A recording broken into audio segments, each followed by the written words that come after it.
Israel Israel মধ্যপ্রাচ্যে ভূমধ্যসাগরের পূর্ব উপকূলে অবস্থিত একটি ছোট কিন্তু ঐতিহাসিক এবং কৌশলগতভাবে গুরুত্বপূর্ণ দেশ।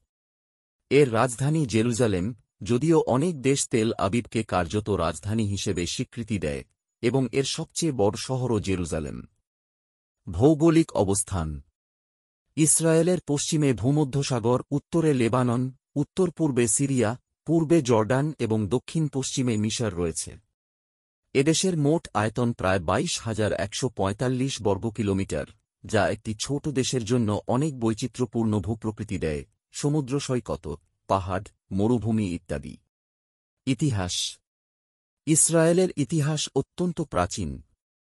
এটি ইহুদি, খ্রিস্টান এবং মুসলিম ধর্মের পবিত্র ভূমি হিসেবে পরিচিত। খ্রিস্টপূর্ব 1000 সালের দিকে ইসরায়েলের রাজ্য ছিল। 1948 সালে ইহুদি রাষ্ট্র হিসেবে ইসরায়েলের পুনঃপ্রতিষ্ঠা হয়। ইসরায়েলের ইতিহাস অনেক যুদ্ধ, শান্তি চুক্তি এবং রাজনৈতিক উত্তেজনায় পূর্ণ।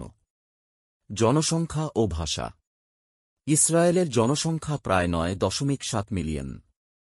প্রধান ভাষা হিব্রু, এবং আরবি ভাষাও সরকারি মর্যাদা পায়।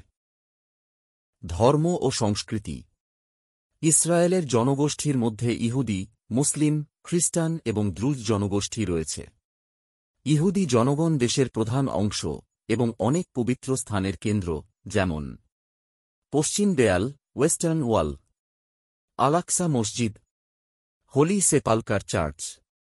অর্থনীতি ও প্রযুক্তি: ইসরায়েলের অর্থনীতি খুবই উন্নত এবং উদ্ভাবনী, বিশেষত হাইটেক শিল্প, সাইবার সিকিউরিটি, স্টার্টআপ ইকোসিস্টেম এবং কৃষি প্রযুক্তি ইসরায়েলের প্রধান শক্তি।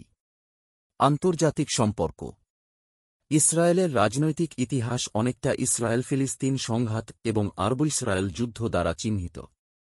2020 সালে আব্রাহাম চুক্তির মাধ্যমে ইসরায়েল কিছু আরব দেশের সঙ্গে সম্পর্ক স্বাভাবিক করে। সারাংশ: ইসরায়েল একটি প্রাচীন, সাংস্কৃতিকভাবে সমৃদ্ধ এবং প্রযুক্তিগতভাবে উন্নত রাষ্ট্র, যা মধ্যপ্রাচ্যের ভূরাজনীতির কেন্দ্রে রয়েছে।